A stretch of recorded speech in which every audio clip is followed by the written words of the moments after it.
4வதா கட்சி நாம் தமிழர் கட்சி பல இடங்கள்ல ஓட் பேங்க் ஓப்பனே பண்ணல. இப்ப நம்ம பார்த்துட்டு இருக்கிற இந்த நேரத்துல 9 மணி நிலவரத்துல 2300 வாக்குகள் ஸ்ரீபெரும்புதூர்ல செல்வ பெருந்தகைக்கு இருக்குது. 3740 ஓட்டுகள் தென்னரசு அவர்களுக்கு, தாவேகாவின் தென்னரசு அவர்களுக்கு இருக்குது. 918 வாக்குகள் முன்னிலையில் இருக்காரு.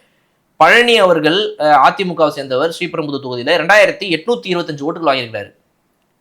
சிந்துன்றவங்க 262 ஓட்டு வாங்கியிருக்கிறாங்க. என்ன ஒரு டிஃபரன்ஸ் அப்படிங்கிறத பாருங்க. அதை விட முக்கியம் என்ன அப்படின்னா, சில தொகுதிகள்லாம் இவங்க 3000-4000 ஓட்டு வாங்கியிருக்கும் போது குளத்தூர்ல 0ல இருக்கிறாரு சுற்று 1ல. அதாவது கிட்டத்தட்ட ஒரு 7000-8000 9000 ஓட்டுகள் வாக்குகள் எண்ணிக்கை நடந்த இடத்துல 9000த்துல ஒரு ஓட்டு கூட நாம் தமிழருக்கு வரல. இதுல இருந்து நம்ம முக்கியமா தெரிகிறது என்ன அப்படின்னா, நாம் தமிழருடைய ஓட்டுக்களை தாவேக அள்ளி இருக்கு அப்படிங்கறத நம்மளால தெரிஞ்சுக்க முடியுது. அவங்களால டெபாசிட் கூட பெற முடியாது அப்படின்னு நினைக்கிறேன் இந்த எலெக்ஷன். ஏன்னா இளைஞர்கள் பல பேர் வந்துட்டு நாம் தமிழர் பக்கம் இருந்தாங்க 2021 தேர்தல் அப்ப. அது எனக்கு வந்துட்டு திமுக வேணாம் அதிமுக வேணாம் அப்படின்னு நினைச்ச பல பேர் சீமான் பக்கம் போனாங்க. ஆனா இன்னைக்கு சீமான் அவர்கள்ட்ட இருந்து இருந்த ஓட் பேங்க் 3% 4% மாறும் 8ல இருந்து அப்படின்னு பேசப்பட்ட நிலைமையில இது 3% கூட வருமா அப்படின்ற அளவுக்கு தான் இப்ப 9 மணி நிலவரம் நம்மள யோசிக்க வைக்குது. சோ இது நாம் தமிழர் கட்சிக்கு ஒரு மிகப்பெரிய பின்னடைவை இந்த எலெக்ஷன்ல கொடுக்குமான்றத இந்த முதல் சுற்று நமக்கு ஒரு முன்னெச்சரிக்கையை கொடுத்து காட்டுது.